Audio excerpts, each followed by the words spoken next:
করতে নেব না। আমি যারা স্কুল কলেজে পড়তেছে তাদেরকেই বলি, যারা বড় শিক্ষিত তারা চেয়ারে বসে 103 লাখ টাকা কামাই করে, আর যারা মূর্খ তারা 8 ঘন্টা সকাল থেকে নিয়ে রাত 8টা পর্যন্ত সেই মুটিয়াগিরি কুলিগিরি করে মাত্র 10,000 টাকা কামাই করে। পার্থক্য কোথায়? এটা শিক্ষিত আর ওটা মূর্খ। কথা বলেন ঠিক কি ঠিক না? এখন জাগতিকভাবে আমরা মনে করি IABMA BCS পাস করলে শিক্ষিত। আল্লাহ পাক রব্বুল আলামিন এই শিক্ষা বলে না। এটা দুনিয়ায় বেঁচে থাকার জন্য একটা উপকরণ, এটা ইনকাম করে দুনিয়া কামাই করে খাওয়ার জন্য একটা ব্যবস্থা। মূল শিক্ষিত কাকে বলে? মূল শিক্ষিত কাকে বলে? নবী পাক বলেন, খায়রুকুম মান তাআল্লামাল কুরআনা ওয়া আল্লামা। তোমাদের মধ্যে সবচাইতে বড় শিক্ষিত, তোমাদের মধ্যে সবচেয়ে বেশি দামি, তোমাদের মধ্যে সবচাইতে বেশি দামি ওই ব্যক্তি যে কোরআন শিক্ষা করে আর কোরআন শিক্ষা করে আর কোরআন শিক্ষা দেয়। এই দুই ব্যক্তির চাইতে দামি BCS ক্যাডারও না, ডাক্তারও না, ইঞ্জিনিয়ারও না। কথা বলেন ঠিক কি ঠিক না? ও দোস্ত, জাননেওয়ালা আর না জাননেওয়ালার ভিতরে আকাশ পাতালে পার্থক্য। তৎকালীন বিশ্বের সবচাইতে বড় শিক্ষিত যারা ছিল তার ভিতরে 1 নম্বর ছিল মিস্টার আবু জাহেল। তার মূল নাম আমর ইবনে হিশাম। তার নাম আমর ইবনে হিশাম। তার উপাধি ছিল আবুল হেকাম। সারা পৃথিবীর শ্রেষ্ঠ শিক্ষিত 2 জনের মধ্যে একজন, তাই তার নাম ছিল আবুল হেকাম। ডাক্তারি সার্টিফিকেট আছে, ইঞ্জিনিয়ারিং সার্টিফিকেট আছে, পলিটিশিয়ান সার্টিফিকেট আছে, সৌদি আরবের গভর্নর, সব বিদ্যায় বিদ্যান নাই, শুধু কোরআন শরীফের সার্টিফিকেট। কোরআন শেখে নাই, এর কারণে নবী পাকের জবান থেকে বেরিয়ে আসছে, তোমার সব সার্টিফিকেট থাক, তারপরে তোমার উপাধি আজকে থেকে আবু জাহেল। তুমি মূর্খদের বাবা, তোমার মতো মূর্খ, তোমার মতো অশিক্ষিত জগতে নাই। ও দোস্ত, দুনিয়ার সব সার্টিফিকেট আছে, নাই শুধু কোরআন, তাই তাকে মূর্খদের বাবা বলা হয়েছে। কথা বলুন ঠিক কি ঠিক না? আমরা বাস্তবে দেখি, এদিকে আসেন। আল্লাহ রসুল সাল্লাল্লাহু আলাইহি ওয়াসাল্লাম বলেন, আমাদেরকে শিক্ষার দ্বারা দামি হতে হলে কোন শিক্ষা লাগবে? হুজুর বলেন, তলাবুল ইলমে ফরিদাতুন আলা কুল্লি মুসলিম। দ্বীনি ইলম শিক্ষা করা প্রত্যেকটা মুসলমান নরনারীর উপরে ফরজ। আমি চলে আসছি জায়গায়, আমার দিকে আসেন, একেবারে জায়গায় চলে আসেন। দোস্ত, আমাদের জিন্দেগিতে নবী আলাইহিস সালাতু ওয়াস সালামের আদর্শকে বাস্তবায়ন করা হলো আমাদের নৈতিক দায়িত্ব। ঠিক কি ঠিক না? আল্লাহু আকবার। হুজুর বলেন, মজলিসু ফিকহিন খায়রুম মিন ইবাদাতি 60 সানা। অল্প সময়ের ভিতরে 1 বস্তা নেকি নিয়ে বাড়ি যাব, সহজ পদ্ধতি আমার কাছে আসেন। হুজুর বলেন, মজলিসু ফিকহিন, পর্দার আড়ালে মা বোন যারা আছেন, যার যার স্থানে থেকে কান খাড়া করবেন। হুজুর বলেন, যেই মজলিসে মসলা আলোচনা করা হয়, যেই মজলিসে শরীয়তের মসলা মাসাইল আলোচনা করা হয়, একটা মশালা শুনলে শিখলে আপনার আমল নামায় লাগাতার 60 বছর নফল নামাজ আর নফল রোজার সব লিখে দেওয়া হবে। বলবেন না সুবহানাল্লাহ? একটা মশালা এদিক, একটা মশালায় 60 বছর নফল নামাজ আর 60 বছর নফল রোজার সব। এর ভিতরে কোনো মানুষ আছেন কি যে বিরতিহীনভাবে একটানা 60 বছর নফল নামাজ পড়ছেন? এ পড়া কি সম্ভব? রোগ ব্যাধি, অসুখ বিসুখ, কাম কাজ ইত্যাদি বহুত ঝামেলা, একটানা লাগাতার 60 বছর নফল নামাজ পড়া সম্ভব না। তো লাগাতার বিরামহীন 60 বছর নফল নামাজ পড়লে যেই নাকি, এটা হাতে রাখেন। আর বিরতিহীনভাবে একটানা 60 বছর নফল রোজা রাখবেন, রমজানের ফরজ রোজা বাদে। এরপরে 5 দিন রোজা রাখা হারাম, এই 35 দিন বাদে বছরের আর 330 দিন একটানা নফল রোজা রাখলে যেই নাকি, একটা মাসালা শুনলে সেই নাকি, বরঞ্চ তার চেয়ে বেশি নাকি। এ কথা তো জীবন ভরে শুনি, একটু ভালো করে বুঝিয়ে শুনি, এদিক তাকান, ভালো করে বুঝিয়ে শুনেন। এমন কি মাসালা আছে যে একটা মাসালা শুনলে এত নেকি দেওয়া হবে? জিন্দেগিতে এমন এমন মাসালা আছে যেই মাসালা না জানা থাকার কারণে আপনার ফরজ ইবাদতগুলো নষ্ট হয়ে যাচ্ছে, আপনার ফরজ ইবাদতগুলো হচ্ছে না। কিয়ামতে আল্লাহ পাক আপনাকে জিজ্ঞাসা করবে না, সবে বরাতে নফল নামাজ পড়ছো নাকি, সবে কদরে নফল নামাজ পড়েছো নাকি, সবে মেরাজে নফল নামাজ পড়েছো নাকি, মেরাজের রোজা রাখছো নাকি, সবে বরাতে রোজা রাখছো নাকি, তাহাজ্জুদের নামাজ পড়ছো নাকি, ইশরাকের নামাজ পড়ছো নাকি, আওয়াবিনের নামাজ পড়ছো নাকি। এর কোনো নামাজ সম্পর্কে আল্লাহর কসম আপনাকে জিজ্ঞাসা করা হবে না, আওয়াবিনের নামাজ জিজ্ঞাসা করা হবে না, কোনো নফল নামাজ জিজ্ঞাসা করা হবে না। কিন্তু আউয়ালু মা ইউহাসাবু বিহিল আবদু ইয়াউমাল কিয়ামাতিস সালাহ, কিয়ামতের ময়দানে সর্বপ্রথম জিজ্ঞাসা হবে ফরজ নামাজ। একটু বলেন কি নামাজ? একটু বলেন কি নামাজ? ফরজ নামাজ সম্পর্কে জিজ্ঞাসিত হবেন। ফামান সালুহাত, যেই ব্যক্তি ফরজ নামাজ সুন্দর করে আল্লাহকে জবাব দিয়ে যেতে পারবেন, সালুহা সাইরে আমালিহি, ওই লোকটা আর কোনো জায়গা ঠেকবে না, সব জায়গা বিনা হিসাবে পার হয়ে চলে যাবে। এখন আমার আপনার জিন্দেগিতে এমন এমন মাসালা আছে যেই মাসালা না জানা থাকার কারণে আমার ফরজ নামাজ হচ্ছে না। কিয়ামতের ময়দানে এর ভিতরে আমি চেহারা দেখে বুঝতেছি হাজার হাজার মানুষ আছেন কিয়ামতের ময়দানে যারা দুনিয়ায় রেগুলার নামাজ পড়ছেন, অথচ হাসরের মাঠে বেনামাজি হিসাবে বিনা হিসাবে জাহান্নামে চলে যাবেন। খেয়াল করতেছেন না? এমন এমন মানুষ আছে সারা জিন্দেগি নামাজ পড়ছেন, অথচ কিয়ামতে যারা কোনোদিন দুনিয়ায় নামাজ পড়ে নাই এই বেনামাজিরা যেভাবে বেনামাজি হিসেবে জাহান্নামে যাবে, আপনি সারা জীবন নামাজ পড়ে সেইভাবে বেনামাজি হিসেবে জাহান্নামে চলে যাবেন। এবং একাক ওয়াক্ত নামাজের কারণে আপনাকে 230 কোটি 40 লক্ষ বছর জাহান্নামে পোড়া লাগবে। নামাজ পড়ার পরও আপনাকে এই সাজা ভোগ করা লাগবে। আপনার নামাজ হয় নাই। কেন হয় নাই? আপনার বিশাল নামাজের ভিতরে 2 রাকাত নামাজ পড়তে 12,000 মাসালা লাগে। সর্বনিম্ন কত? ইমামে আবু হানিফা রহমতুল্লাহ আলাইহির জামানায় উনি হিসাব করছেন 2 রাকাতে 12,000 মাসালা লাগে। আর ইমামে আবু হানিফা যদি এখন হতেন তাহলে মাসালা আরও বেশি বলতেন, কারণ এখন নতুন নতুন কিছু মাসালা আসছে। যেমন ইমামে আবু হানিফার জামানায় মোবাইল ছিল না, বোঝেন এই কথা? মোবাইল ছিল না। ইমামে আবু হানিফার জামানায় মানুষ চেয়ারে নামাজ পড়ে নাই। এখন আমাদের বাংলাদেশের চেয়ারম্যান, মসজিদি চেয়ারম্যান আছে না নাই? এ মসজিদি চেয়ার হলো না, মুসল্লি আছে না নাই? কোন কোন মসজিদে, ভালো ভালো মসজিদ, শহরের মসজিদে সামনের এক কাতারই চেয়ারম্যান। প্রয়োজন হোক আর না হোক একটা স্টাইল বানায় নিয়েছে চেয়ার রে। ইমামে আবু হানিফার জামানায় না, মুরব্বীরা সাক্ষী দেন আজ থেকে 30-40 বছর আগে আপনারা যারা মসজিদে, একখান চেয়ার ছিল মসজিদি করে চেয়ার ছিল, মসজিদি চেয়ার ছিল না। তাহলে এখন চেয়ার মসজিদি ঢুকছে, কাজেই চেয়ার সংক্রান্ত মাসালাও বলতে হবে, এটাও নামাজের মাসালা। ইমামে আবু হানিফার জামানায় মোবাইল ছিল না, এখন মোবাইল হয়েছে, মসজিদে ঢুকার সাথে সাথে মোবাইল বাজি ওঠে, আর মোবাইলের ভিতরে মমতাজের গান। একদিকে ইমাম সাহেব কিরাত পড়ে আলহামদুলিল্লাহ রাব্বিল আলামিন, আর একদিকে মমতাজের গান মোবাইলে বাজে ওঠে, বুকটা ফাটিয়ে যায়। ইমামও কিরাত পড়বে আর মোবাইলেও মমতাজের গান গাবে, একসাথে কি মসজিদের মধ্যে 2 কাম চলবে? একটা বন্ধ, দ্বিতীয় বন্ধ করতে হবে না? এই সংক্রান্ত মশালা, এমন করে মশালা নামাজের ভিতরে কমপক্ষে 12,000। এই 12,000-এর ভিতরে সব মশালা আবার একরকম না। কোনো কোনো মশালা আছে যেই মশালাটা না থাকার কারণে আপনার নামাজ নষ্ট হয়ে যাচ্ছে। আমি উদাহরণস্বরূপ বলি, আপনার নামাজের ভিতরে সব আছে। অজু বানানোর জায়গায় আপনি গোসল করে আসছেন, অজু করলে হয়তো সেখানে আপনি গোসল করে আসছেন। এদিক সাধারণ আপনি মোটামুটি একটা পায়জামা পরে একটা গেঞ্জি গায়ে দিয়ে নামাজ পড়লেও হতো, আপনি সুন্নতি পায়জামা পরে জুব্বো একটা গায়ে দিয়েছেন সৌদি আরবের মতো 43 বন্ধের। টুপি মোটামুটি একটা মাথায় দিলেও হতো, তা পরে টুপির উপরে আবার 3 খেতে যে পাগড়ি একটা বাঁধছেন। সব কিছু ওকে, মোটামুটি যায় নামাজে নামাজ পড়লেও হতো, সে জায়গায় 1 ইঞ্চি মখমলের সৌদি আরবের যায় নামাজ বিছাইছেন। তাহলে বাহ্যিক সবগুলো বড় দামি। এবার কায়দা মতো দাঁড়াইয়া প্রথম রেখাতে আলহামদুসুরো পড়ে সুরো বাকারা ভরিয়ে ফেলাইছেন 2.5 পারা। দ্বিতীয় রেখাতে আলহামদুসুরো পড়ে সুরো আল ইমরান পড়ে ফেলাইছেন তা ফিরাই ফোনে 2 পারা। তাহলে সব কিছু কত বড় বড়। ফাঁকে এই নামাজের ভিতরে ছোট্ট একটা মাসালা না জানা থাকার কারণে আপনার এত বড় বড় সব কিছু হওয়া সত্ত্বেও আপনার নামাজটা হয় নাই। এরকম একটা ছোট মাসালা জানা থাকতে পারে ওর ভিতরে। আমি একটু বলবো, গাড়ি কিনছেন মোটরসাইকেল 3.5 লাখ টাকা দিয়া, দামি মোটা একেবারে ট্রাকের চাকার মতো চাকা আছে, এত বড় তার ট্যাঙ্কি আছে, তার সব কিছু আছে, ডবল সাইলেন্সার, সব কিছু তার সুন্দর। এই গাড়ির কোনোটা অভাব নাই, টাঙ্কি ভরা তেল আছে, পেট্রোল দিলে চলতো, অকটেন ঢুকাইছেন, নতুন মোবিল দিয়েছেন, সব কিছু ফার্স্ট ক্লাস ফার্স্ট। শুধুমাত্র চাকার ভিতরে হাওয়া ঢুকানোর জায়গায় যে ছোট্ট একটা বাল্ব টিউব, ওই বাল্ব টিউবটা নাই। গাড়ি চলবে? কতক্ষণ চলবে? আমার 45 লাখ টাকা দামের গাড়ি, ওর নিচে ইঞ্জিনের ভিতরে একটা পিন এক জায়গাতে পড়ে গেছে, হঠাৎ করে গাড়িটা বন্ধ হয়ে গেছে, আর চলে না। গাড়ির বডি আছে, চাকা আছে, স্যাসিস আছে, ইঞ্জিন আছে, সব কিছু ওকে আছে, শুধুমাত্র একটা পিন পড়ে গেছে, গাড়িটার ইঞ্জিন বন্ধ হয়ে গেছে, আর চলবে না। আরও সহজে বলি, আমার কৃষক বাবারা যারা আছেন, আগে যারা ক্ষেত খামার করছেন চাষবাস করে, ইদানিং তো সব চাষবাস হয়ে গেছে মেশিনই, পাওয়ার টিলার। আর আগে যারা গরু দিয়ে হাল চাষ করতেন, মনে আছে নাকি আপনাদের কথা? কৃষকরা আছেন কেউ এর ভিতরে? আমি হাল চাষ নিজে করছি, 3, 4, 5, 3 ক্লাস বাপের সাথে মাঠে হাল চড়ছি।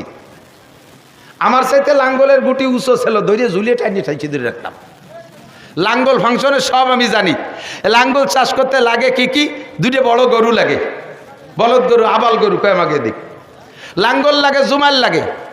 জুমাইল বানাইছেন শাল কাঠ দিয়া, লাঙ্গল বানাইছেন লোহা কাঠ দিয়া, স্টিচ সব কিছু সুন্দর করে বানাইছেন, ফাল বানাইছেন স্বর্ণ দিয়া, সব কিছু ওকে। লাঙ্গল বানাইতে যাইয়া ইস্টা আইসা লাঙ্গলের ভিতরে যে জায়গা ঢোকে পিছন দিয়ে একটুক একখান খুঁটো দেওয়া লাগে, ওর নাম হলো ইস্তিয়া। মনে আছে নাকি? 2.5 লাখ টাকা দামের দুটো গরু আছে, সোনার লাঙ্গল আছে, শাল কাঠের তার ইস, লোহা কাঠের তার জুমাল, সব কিছু ওকে। শুধুমাত্র সেই পিছনের একটুক একখান খুঁটো ইস্তে নাই। আলচোষা যাবে? আলচোষা যাবে?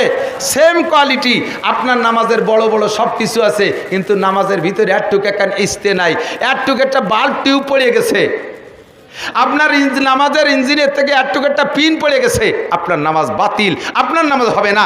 এই নামাজে আপনি কিয়ামতে জান্নাতে যেতে পারবেন না। কাজেই কিয়ামতের ময়দানে যেহেতু আমাকে সবচাই সর্বপ্রথম জিজ্ঞাসা হবে নামাজের, আমার নামাজ সংক্রান্ত জরুরি মশালাগুলো শিখতে হবে। আমি এর কয়টা মশালা বলবো, শুনবেন? শুনবেন, এদিক তাকান, শুনবেন, শিখবেন। আল্লাহু আকবার। নামাজ তৈরি হতে, নামাজ কমপ্লিট হতে, পূর্ণ হতে 13টা ফরজ লাগে। কয়টা? জোরে বলেন, কয়টা? 13টা ফরজ লাগে। নাম্বার 1, 1 নম্বরে শরীর পাক। 1 নম্বরে শরীর পাক। শরীর পাকের মানে পেশাব, পায়খানা, ওয়াল এভরিথিং নাপাক থেকে আপনার গাডা পাক রাখতে হবে।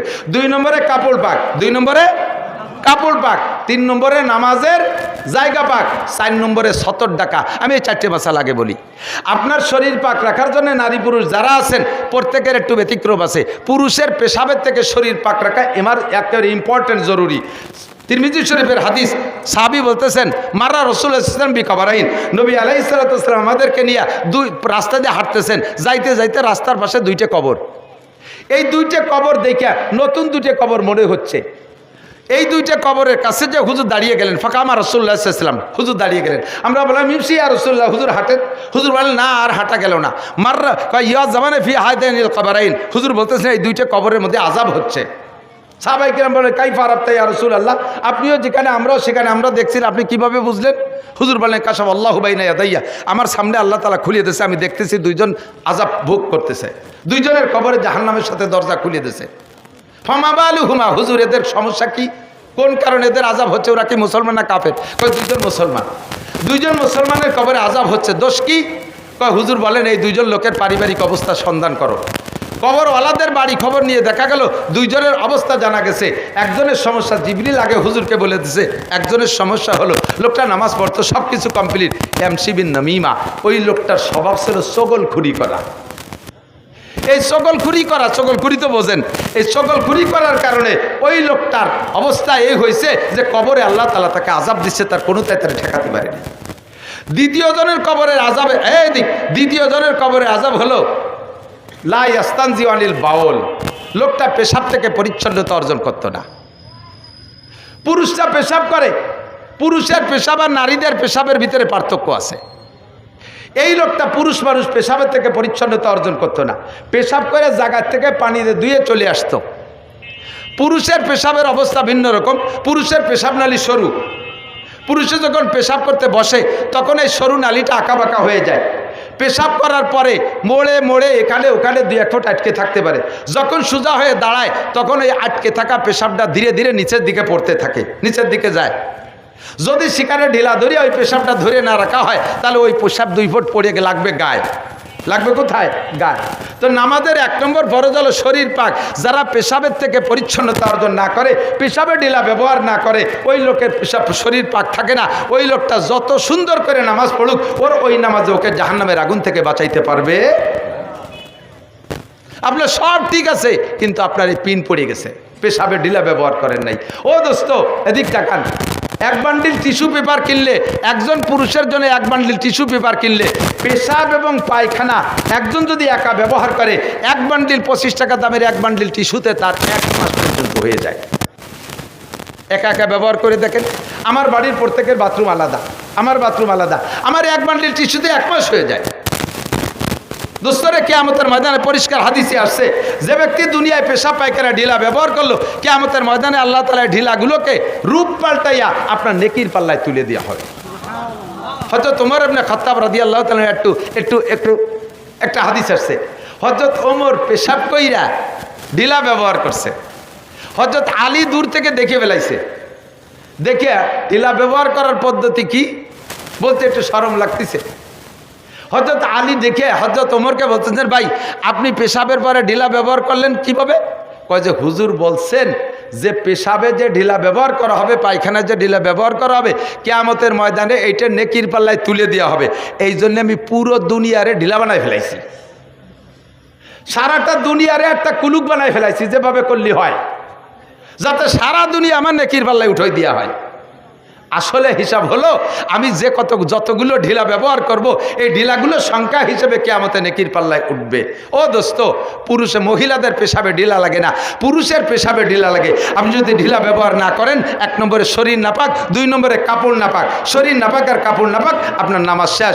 আপনি যত বড় সূরা দিয়ে রুকুর ভিতরে সুবহানাল্লাহিল আযীম 39 বার, সিজদার মধ্যে 41 বার মেরে দিয়েছেন, তাতেও আপনার নামাজ হবে না। আপনি বেনামাজি হিসেবে এক ওয়াক্তের নামাজের কারণে যেমন 80 হুকমা জাহান্নাম, আপনি নামাজ পড়ার পরও আপনি 80 হুকমা জাহান্নামে পড়তে হবে আপনাকে। কাজে আজ থেকে আমরা পুরুষরা ঢিলা ব্যবহার করব, প্রত্যেকের পকেটে ঢিলা রাখবেন। আরে মুসলমানের পকেটে কেন ঢিলা থাকবে না? ঢিলা কেন থাকবে না? এখন সহজ হয়ে গেছে, মাটির ঢিলা না, টিস্যু পেপার ব্যবহার করলে পরিষ্কার হয়ে যাচ্ছেন, এটা পকেটে কেন থাকবে না? 1 নম্বরে আপনি ঢিলা ব্যবহার করবেন। শরীর পাক, যদি আপনার শরীর না পাক থাকে নামাজ। মা বোনরা এদিক তাকান, ছোট বাচ্চা, দুধের বাচ্চা কোলে পেশাব করে দিয়েছে, একটু হাত দিয়ে কোষ মারে ফেলাই দিয়ে ও জায়গা একটু পানি ছিটে দিয়ে নামাজে দাঁড়াই গেছে। আপা আপনার বাচ্চা আপনার কোলের মধ্যে পেশাব করলো, আপনি তো ধরলেন না, কয় যে ও ফেরেশতা, ওনারটা বলে ফেরেশতা। ফেরেশতার নাম কি? কয় নানটু। নানটু নামে কোনো ফেরেশতা আছে? আরে ফেরেশতাদের বৈশিষ্ট্য হলো লা ইয়াকুলু ওয়া লা ইয়াশরাবু, ফেরেশতারা খায় না, পান করে না। লা ইয়াবুতু ওয়া লা ইয়াবুলু, পেশাবও করে না, পায়খানাও করে না। লা ইয়ানামু ওয়া লা ইয়াস্তাইকিজু, ঘুমও যায় না, সজাগও হয় না। তোমারটা দিক জন্মের খায় আশের বাচ্চার মতো গেলে ফ্যাস ফ্যাস করে মারতি তালে রয়েছে, তাই তোমারটা ফেরেশতা হয় কি করে? তোমারটার পেশাব পায়খানা সম্পূর্ণ নাপাক, কাপড়ে লাগছে, ওই কাপড় ওইভাবে কোষ মেরে ফেলাই দিয়ে পানি ছিটে দিলে হবে না, ওটাকে ধুইতে হবে, এবং কাপড় শুয়াইয়া যদি গায়ে লাগে ও গাও ধুইতে হবে। কয় হুজুর তাহলে ডেলি কতবার কাপড় পাল্টাবো, কতবার আমি এই কাপড় পাল্টাবো? এত কাপড় তো আমার নেই। হ্যাঁ, আপনার কাপড় বেশি নাই, ঠিক আছে, নামাজের জন্য একটা কাপড় আলাদা করে রাখবেন, আপনার স্বাভাবিকভাবে ডেলি ব্যবহার করার কাপড় ব্যবহার করবেন। আপনি নামাজের জন্য যে কাপড়টা অক্ত হইলে পরনের কাপড়টা পাল্টাইয়া নামাজের কাপড় পরে আপনি নামাজ পড়েন, আবার আপনি পাল্টাইয়া সেই কাপড়টা পরেন, তাহলে আপনার নামাজ সুন্দর হবে। মা বোনরা এই জায়গা থেকে দারুণভাবে অলস। এবার এদিক তাকান, যারা গরু পালেন, ষাঁড় পালেন, বলদ পালেন, এই ইমামে আবু হানিফা রহমাতুল্লাহ আলাইহি শরীয়তে সব কিছু ভিতর ধরে মাইপে ধুইছে। বলদ গরু, ষাঁড় গরু পেশাব করলে 5 হাত সেটে, কয়াত, আর গাই গরুতে পেশাব করলে 8 হাত সেটে। গাভী দোয়ানোর সময় 90% গাভী দুধ দোয়ানোর সময় পেশাব করে দেয়। যিনি গাভী দোয়াচ্ছেন উনি মহিলা হইলে বা পুরুষ হইলে একটু হাতুনটা বা কলসটা বালতিটা ধরে মোড়াইয়ে পাশা ফিরে দিয়ে আর একদিক ফিরে বসে। ওনার ভিটির উপর দিয়ে সিটে যায় দুধের মধ্যে পড়তেছে, সেই দুধ নিজেও খাচ্ছে আর বেটাকে খাওয়াই দিচ্ছে। বাটিপাড়ার বাজারের থেকে একবার 10 কেজি দুধ নিছি, 10 কেজি দুধ দিয়ে সেই দুধ খাইতে পারি নাই। প্রথম যেটুক জাল দিছে সেইটুকির ভিতরে পুরো গরুর ছানার গন্ধ। সেই থেকে তওবা করছি, আর বাজারে দুধ খাই না। এখনো দুধে গাই পালি, এই দিন বইরে গায়ের গাছ কেটে বেড়াই, যে বাজারে দুধ খাওয়ার কায়দা নাই। ওই পেশাব করছে, সেই অবস্থা আমার আপনার খাওয়াই দিছে, হারাম খাওয়াইছেন, আপনি কিয়ামতে দায়ী হয়ে যাবেন। এবার আপনার আর একদিক ফিরে বসছেন, আপনার গায়ে গাভীর পেশাব সিটে লাগছে, আপনি নামাজি মুসলমান, সময় মতো ওযু বানায় নামাজ পড়ছেন, আপনি কাপড়টা চেঞ্জ করেন নাই। লা ইস্তানজি আনিল বাউল, হুজুর বলেন ওই লোকটা উট চড়াইতো, দুম্বা চড়াইতো, গরু চড়াইতো, ঘোড়া চড়াইতো, গাতা চড়াইতো, সেখানে পেশাব থেকে পরিচ্ছন্ন থাকতো না, বিদায় তার নামাজ হয় নাই। আর আযাবুল কবর, নামাজ কবর আযাব মাফ হওয়ার জন্য 5টা কি বলা হয়, নামাজে 5টা পুরস্কার, তার ভিতরে 2 নম্বর পুরস্কার হলো নামাজি ব্যক্তিকে আল্লাহ তাআলা নামাজের ওসিলায় কবর আযাব মাফ করে দেয়। এখন যদি নামাজই না হয় তাহলে আপনার কবর আযাব মাফ হবে কি করে? কাজে আপনাকে পেশাব থেকে পরিচ্ছন্ন থাকতে হবে। নারীদের পেশাবে ঢিলা লাগবে না, পুরুষের পেশাবে ঢিলা লাগবে, তবে নারী পুরুষ সকলের পায়খানায় ঢিলা ব্যবহার করা জরুরি। বিশেষ করে পুরুষের চাইতে মহিলাদের পায়খানার ঢিলা বেশি ব্যবহার করা জরুরি। কিন্তু আন্তর্জাতিক খ্যাতি সম্পন্ন অলস বিটিরা পায়খানায় মোটে ঢিলা ব্যবহার করবে না। মহিলাদের পায়খানার ঢিলার প্রতি গুরুত্ব বেশি কেন? তাদের হাতের মই মশলা আমরা খাই। যদি তারা পায়খানার ঢিলা ব্যবহার না করে তাহলে হাতের করের ভিতরে একটু একটু করে থেকে যাবে, বছরে যা আপনারা খাওয়াই দেবে তা গুছালি পিরায় এক ওক্তের পায়খানার সমান হয়ে যাবে। একটু ভালো হইলে বাঙ্গায় না কলিপারা ভিতরে হিট করে না। তো এই নাপাকার পায়খানা গুমুদ যাতে আমরা না খাই, এজন্য মহিলাদের ব্যাপারে তদারকি করবেন। উন্ডা জম্বের অলস, এই আপনি তবলিগি যাচ্ছেন, বাথরুমের ভিতরে এক বান্ডিল টিস্যু ঝুলোই থিয়ে যাবেন, বউরে কয়ে যাবেন যে দেখো এই টিস্যু ব্যবহার করো। দেখবেন যে আপনি এক মাস পরে 40 দিন চিল্লে দিয়ে এসে দেখবেন সেই টিস্যুর প্রতি বাকড় সাহেব বাসা বাঁধিয়ে ফেলাইছে, উনি খুলিও দেহে নেই। ঠিক কি ঠিক না? আসেন এরপরে মাসালা, আমরা অজু বানাইয়া কাপড়টা সুন্দর করে পরবো। নামাজের ভিতরে কাপড় পরি, এমনি সময় টাকনু শুয়ে লুঙ্গি পরি, নামাজের সময় একটু উঠোই পরি, এমনি সময় টাকনু শুয়ে প্যান্ট পরি। এ হাদিসে আছে ক্বালা রাসূলুল্লাহ সাল্লাল্লাহু আলাইহি সাল্লাম মান জাররা ইজারাহু বাতারা লাম ইয়ানজুরিল্লাহু ইলাইহি ইয়াউমাল কিয়ামাহ। যেই ব্যক্তি টাকনু শুয়ে কাপড় পরে, এদিক যেই ব্যক্তি পুরুষরা টাকনু শুয়ে কাপড় পরে, লাম ইয়ানজুরিল্লাহু ইলাইহি ইয়াউমাল কিয়ামাহ, ওই লোকটা নামাজ পড়ুক, রোজা রাখুক, হজ করুক, যাকাত দিক, তাবলীগ করুক, সরবরাই করুক, যত বড় পীরের মুরিদ হোক না কেন, ওই লোকটা হজ করুক আর উমরা করুক, কিয়ামতের ময়দানে ওই লোকটার দিকে আল্লাহ ফিরেও তাকাবে না। আমরা মনে করি এই টাকনু শুয়ে কাপড় শুধু নামাজের ভিতরে। ও দোস্ত, এইটা সর্বক্ষণ আমার যুবক ভাইরা টাকনুর নিচে কাপড় পরবা না, প্যান্টারে কাইটা খাটো করো।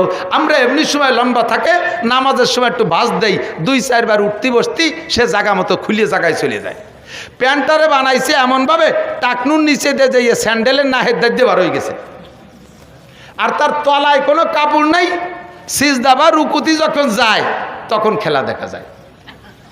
দেখছেন না আপনারা? আমি বানাই বলি গেঞ্জিটা আর প্যান্টটার মুখ দাঁড়ালি সমান সমান, 70 টাকা আছে, বাস দোষ নেই। যখনই রুকুতি গেছে তখন টাইট হয়ে গেছে, প্যান্টটা ওই দিক সরে চলে গেছে, গেঞ্জিটা এই দিক চলে আইছে, হাসার গিরে গুড়ি 1 বিঘেত বার হয়ে গেছে। 2 নম্বরে 70 টাকা ফরজ। বলেন 70 টাকা? 70 কাকে বলে?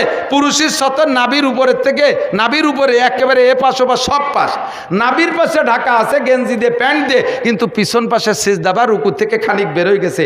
এই বেরোয় যা 70 ফরজ, যেটা ঢাকা ফরজ, এইটা যদি নামাজের মধ্যে খুলে 3 তসবিহ পরিমাণ খোলা থাকে, সুবহান রাব্বিল আজিম, সুবহান রাব্বিল আজিম, সুবহান রাব্বিল আজিম, একটুক টাইম যদি খোলা থাকে তাহলে নামাজ বাতিল।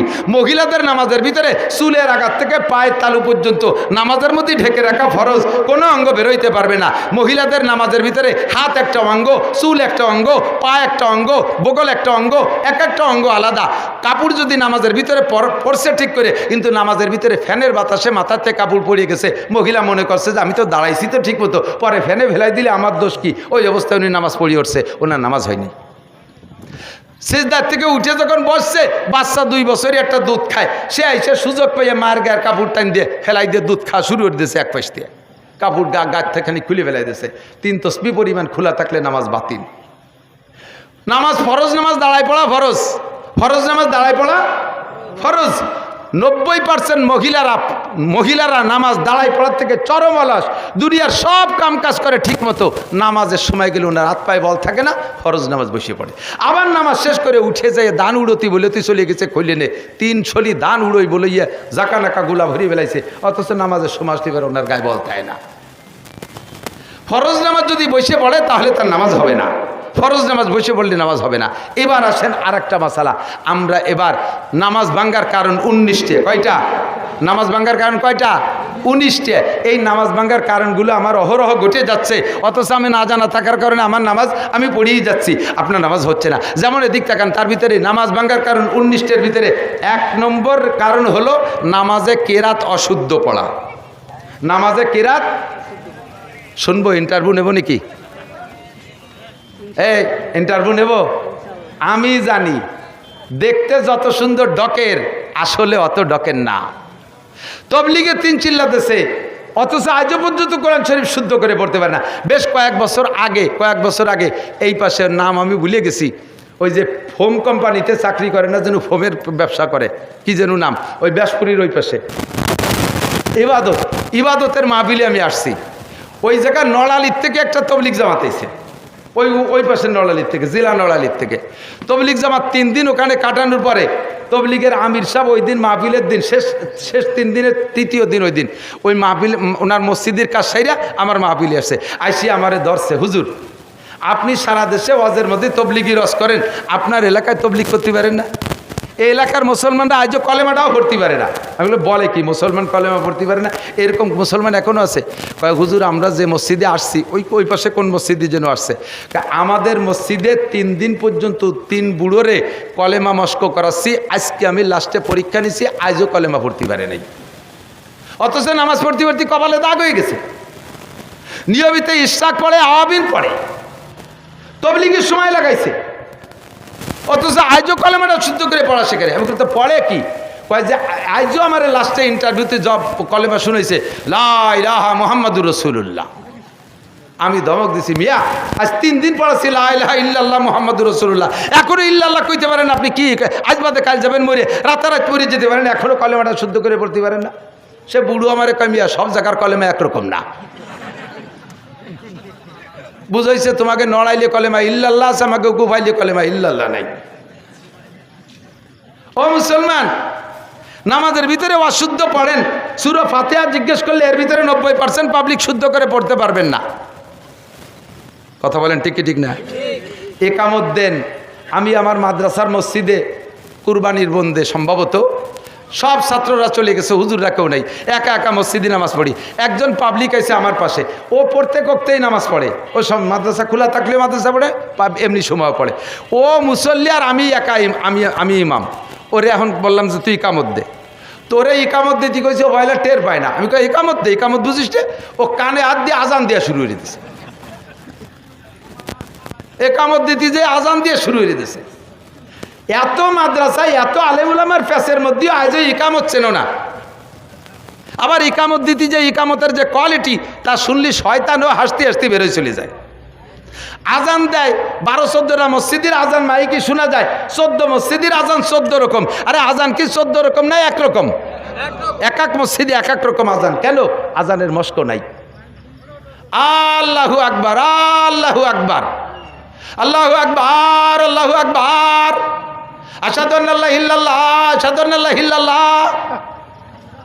আজান দেশ একামত দেয়, কত কাদামি সালাহ, কত কাদামি সালাহ, আইউলাতের সালাহ, আইউলাতের সালাহ। মৌলানা মুজিবুর রহমান যুক্তিবাদী করেছিল এক মস্কারি গল্প। গেছি লন্ডন যাই এক মসজিদে দেই যে নামাজ পড়তে ঢুকছি, মসজিদে যে একামত দিচ্ছে, তো একামতে হাইয়ালাল ফালা যা কইল তাতে শোনা যাচ্ছে হালার বোথালা, হালার বোথালা। পরে নামাজের পরে ওরে ধরছি, এ তোর বাড়ি কোন জায়গা? পরে আমার বাড়ি বাংলাদেশের সিলেট। তো এই কামতে কি কলি? এই হাইয়ালাল ভালা কলি না হালার বোথালা কলি? যা কই তা কই, তাই 1 লাখ টাকা বেতন। তো জীবন ভরে 1 লাখ টাকা বেতন খাইলা আর হাইয়ালাল ভালাটা ঠিক করে বলা শিখলে না। এর ভিতরে একামত বলতে মস্ক বললে 90% পাবলিক একামত ফেল করবেন। আমি একটু একামত মস্ক করাই। এই একামত মস্ক করানোর ওয়াজ ঠুক কিসা কাহিনী আর দুনিয়ার আজে বাজে দিয়া 1000 বছর ওয়াজ করলে যে নেকি হবে, এই একামত মস্কের ভিতরে আপনি তার চেয়ে বেশি রেখে নিয়ে বাড়ি যাবেন ইনশাআল্লাহ। রাজি আছেন তো ইনশাআল্লাহ?